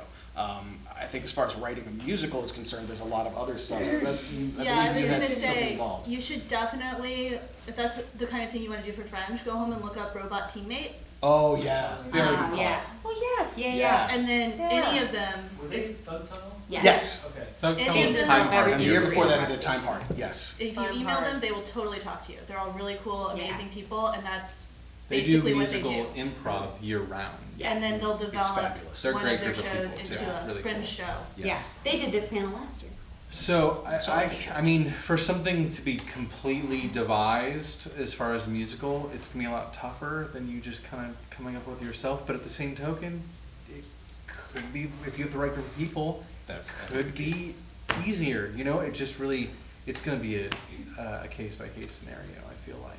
Yeah, and you mentioned dance. I do think it is a sort of a different set of Yeah. parameters. Like, 'cause I did a group devised dance theater piece, and that dance, it makes a lot of sense, because if you cast dancers who are used to improvising choreography, it's easy to generate work in the space that then you shape.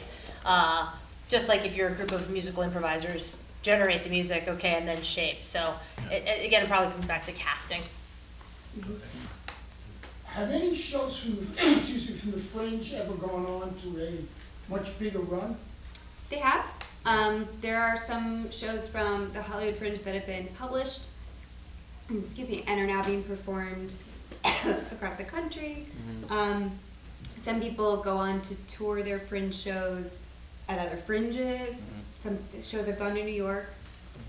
It's a real range. Yeah, King of Kong, the musical, did really well, and it went to New York. It's a great musical. Yeah, I yeah. loved it. There's been, Video games. yeah, the video games has done a lot, from going to Anime Expo down to San Diego there, and a lot of other Fringe festivals. They're off Broadway now. They're off Broadway. Oh, really? Yeah. Cool. Oh, cool. Very cool. Awesome. Yeah, you know, there's lots of opportunity. You know, people come here to, you know, that work in the industry to see these productions and these musicals. So, you know, it just, and it gets bigger and bigger every single year too. Yeah. That's a good thing. All right, guys. Cool. I think we're at the end of our time together. Excellent. Thank you. Yeah, thank Thanks you for guys coming out. first for being here. And I also want to give a shout out to the Complex for hosting us. They're very generous. And finally, please join me in thanking these lovely people.